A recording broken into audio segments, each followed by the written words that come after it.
Masechet Moura résumé du Daf Lamed. On a vu dans la Mishnah une marloquette, celui qui donne à son ami un agneau pour que sa servante vienne chez son serviteur. Pour que la servante de son ami vienne chez le serviteur de celui qui a donné l'agneau. On a une marloquette dessus, est-ce que cet agneau-là il s'appelle Etnan ou pas? Est-ce qu'il est interdit donc au misbech ou pas? La Gemara dans la Maskana explique, la Gemara d'abord demande, s'étonne de quel cas il s'agit. Soit c'est un problème, soit c'est interdit, et donc selon tout le monde on devrait dire que c'est Etnan, soit c'est permis, donc selon tout le monde on devrait dire que c'est pas Etnan. De quoi il s'agit? Finalement la Gemara dit de quoi il s'agit? De quelqu'un qui avait un Eved Ivri, donc il avait un serviteur juif, et qui n'était pas marié, qui n'avait pas d'enfant. On a une marloquette, justement, ce sera ici la marloquette à savoir est-ce que le patron a le droit de lui donner une servante pour multiplier ses esclaves, oui ou non. Selon Rabbi, il a le droit. Donc, l'agneau qui a été donné en échange ne s'appelle pas un etnan, il est donc permis. Selon Chachamim, il n'a pas le droit. Donc c'est une faute. Donc l'agneau est considéré comme etnan, il est donc fasoul le misbéach. Ensuite, Mishnah suivante, qu'est-ce qui s'appelle dans la Torah Mechir Kelev? Le prix du chien était aussi interdit. C'est quelqu'un qui échange son agneau contre un chien. L'agneau devient interdit. La Mishnah ajoute dessus, deux associés qui se partagent leur troupeau, dans lequel il y avait 19 agneaux et un chien, un a pris 10 agneaux, l'autre a pris 9 agneaux et le chien. Eh bien, les 9 agneaux qui sont avec le chien, ils sont permis, mais les 10 agneaux qui sont en face, ils sont tous interdits. Pourquoi? Parce qu'ils viennent tous en échange du chien. La Mishnah ajoute encore une chose. Dans le cas contraire, donc un etnan du chien, il était donné en tant que salaire pour faire une affaire avec un chien, ou le prix d'une zona, donc celui qui a donné un agneau pour acheter une servante qui se comporte mal, ce salaire-là, cet agneau-là, il est permis, parce que la Torah interdit que deux cas et pas les cas contraires. Donc c'est que le etnan zona et mechir kelev, mais pas le etnan kelev et mechir zona. Ceux-là sont permis. De même, ajoute la Mishnah, les petits de cet agneau-là seront toujours permis. Et la Gemara explique que la Gemara demande pourquoi est-ce qu'on explique. Donc on sait que le prix du chien, ça veut dire l'échange du chien, peut-être que ça veut dire le salaire de la faute avec le chien. La Gemara explique non, parce que la Torah aurait pu raccourcir en disant Etnan Zona avec Kelev. Pourquoi est-ce qu'elle a partagé les notions en disant Etnan Zona Mechir Kelev? J'entends de là que Mechir Kelev c'est vraiment le prix du chien. Le chien a été échangé contre un agneau. C'est là où la Torah est venue interdire cet agneau-là. Mais s'il était donné qu'en tant que salaire pour fauter avec le chien, eh bien cet agneau-là, dans ce cas-là, sera permis. Ensuite, on a le cas du partage des associés. Et là, la Gemara demande, mais pourquoi est-ce que celui qui avait pris les 10 agneaux, il ne peut pas tirer un agneau en disant, voilà, celui-ci vient en échange du chien et les 9 autres seraient permis? Répond la Gemara, effectivement, il pourrait le faire. Simplement, ici, il s'agit d'un cas où le chien coûte plus cher que tous les agneaux qui sont avec lui. Et donc, il se trouve que les agneaux qui sont en face, qui valent un peu plus cher que les agneaux qui étaient avec le chien, ils ne sont pas que en échange des agneaux en face, ils sont aussi en échange du chien. Et donc, dans ce cas-là, ils doivent tous être interdits. L'exemple, il est, si le chien, il vaut 19, les agneaux qui sont avec, ils valent chacun 9, ça fait en tout 100, et ça fait en tout, il y a deux chiens, je reprends le chien, il vaut 19, les agneaux qui sont avec, ils valent chacun 9, les agneaux qui sont en face, ils valent chacun 10.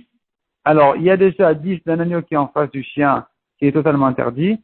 Les 9 autres agneaux qui valent chacun 10, ils valent chacun plus cher que les agneaux d'en face. Et donc, automatiquement, les 9 du surplus du prix du chien, ils rentrent dans les 9 agneaux qui sont en face, les 9 autres agneaux qui sont en face. Et donc, ils sont tous interdits en tant que Mechir Kelev. Ensuite, la Gemara, elle dit, il n'y a pas de notion de znout avec les behemoth, puisque la Torah n'a pas interdit le etnan d'un chien. Elle n'interdit que le etnan d'une zona et pas d'un chien. Rava dit, le petit d'une vache qui a fauté ou d'une femelle qui a fauté, il est interdit. Pourquoi? Parce que je dis que c'est la mère et son petit qui ont fauté. De même, si elle a encore né, elle et son petit ont encore né, ils sont donc les deux interdits. Par contre, à propos de Moukten et Evad, le psoul de Moukten, d'un animal qui était consacré pour être offrande de Avodah Zara, ou bien s'il a été asservi, leur petit est permis. Pourquoi? Parce que ce n'est que la mère consacrée qui a été asservie et pas son petit. Selon une deuxième version dans la Gemara, le petit est aussi interdit, parce qu'il a un intérêt, il tire un intérêt du volume de la mère. Ensuite, la Gemara dit, celui qui donne des kiddushin avec les excréments du shoraniskal, donc du taureau qui est encore né, qui doit être fidé, la femme aime le coup d'échette parce que ça a une valeur, c'est pas interdit. Tandis que les excréments des veaux d'Avodazara, eux, sont mieux interdits. La Gemara ramène dessus une soirée un peu pour expliquer la différence. Ensuite, on a une Mishnah. S'il a donné en tant que salaire à la mauvaise femme, il a donné des pièces de monnaie, de l'argent, c'est permis, on peut acheter avec un corban. La Torah n'a interdit que d'utiliser le salaire lui-même en tant que corban. S'il lui a donné du vin, de l'huile, des farines, il veut le sacrifier, une offrande de misbéach, ça sera interdit. Si il lui a donné en tant que salaire un corban, il est permis, parce qu'il était déjà corban. S'il lui a donné des oiseaux, les oiseaux seront interdits, elle ne peut pas le sacrifier en tant que corban. La Mishnah ajoute encore quelques halachot en disant, tous ceux qui sont interdits au misbéach, leur petit est permis.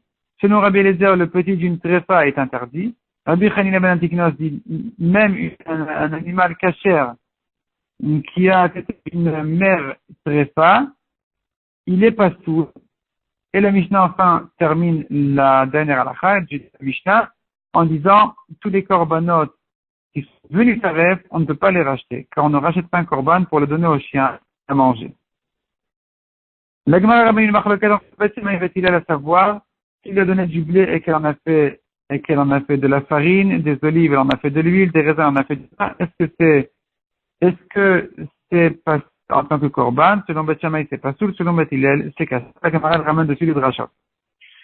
Autre passage à propos du Etnan encore, Bet Hashem Elokecha, c'est donc pas soul pour la meuf Hashem. Ici, Rabbi Elazar exclut la vache rousse. Si elle était donnée en tant que salaire, elle est permise. Parce que elle ne rentre pas dans le Beth Amikdash. La vache rousse, elle est faite à l'extérieur. Selon Chachanim, au contraire, c'est pas ce que la bien inclure de ne pas de ne pas plaquer de l'or de salaire de Zona au mur du Beth Amikdash. Ensuite, on passe au cas des korbanot. Les korbanot qui ont été donnés en tant que salaire ou en tant qu'échange du chien, ils n'ont pas de psoul parce que la Torah dit les chol neder, mais parce qu'il a déjà été nadour. De quel cas il s'agit? La Gemara explique dans la Maskana. La Gemara finalement explique qu'il s'agit d'un cas où il a nommé cette femme-là son korban pesach en tant que salaire pour fauter avec elle. Et selon Rabbi, il pouvait le faire. Et donc, c'est considéré comme si le korban pesach lui appartient pour ce genre d'utilisation. Et donc, effectivement, il devient pasoul. Pardon, au contraire. J'aurais pu croire qu'il devient pasoul, mais puisque la Torah l'a exclu, alors je sais que c'est quand même kasher. Ensuite, la Gemara ramène le cas des petits des korbanot. Les petits des korbanot, on a dit qu'ils sont permis. De quoi il s'agit? Rabbi Eliezer les interdit, selon Chachamim c'est permis. De quoi il s'agit? La Gemara donne quelques explications. Soit la marloquette, elle est, si elle était d'abord enceinte, ensuite la vache, on a fauté avec elle. Selon Rabbi Eliezer s'interdit, selon Chachamim c'est permis. Mais dans le cas où d'abord il a fauté avec elle et ensuite elle était enceinte, selon tout le monde c'est permis. Deuxième explication, c'est de dire que la marloquette, elle est dans le cas où il a fauté, ensuite elle était enceinte. Mais dans le cas où elle était enceinte au moment de la faute, selon tout le monde, c'est interdit. Troisième explication, c'est de dire que la marloquette, elle est quand ils ont fauté, au moment où ils étaient déjà consacrés. Selon Rabbi Eliezer, c'est pas tout, selon Chachamim, c'est permis. Mais si la vache a fauté en tant que choulin et ensuite il y a eu le changement de l'avoir consacrée en tant que korban, malgré que c'est pas soul, elle a eu un petit, là, selon tout le monde, ça sera permis. Ou bien, on dira pas comme ça, Rava dit que non, c'est que si elle a fauté en tant que choulin, qu'il y a la marloquette. Selon Rabbi Eliezer, c'est quand même pas soul, selon Chachamim, puisqu'il y a eu un changement, c'est kasher. Mais dans le cas où elle a fauté en tant que Kodashim, en tant que Mukdashim, qu'elle a déjà été consacrée, selon tout le monde, effectivement, le petit est aussi pasoul.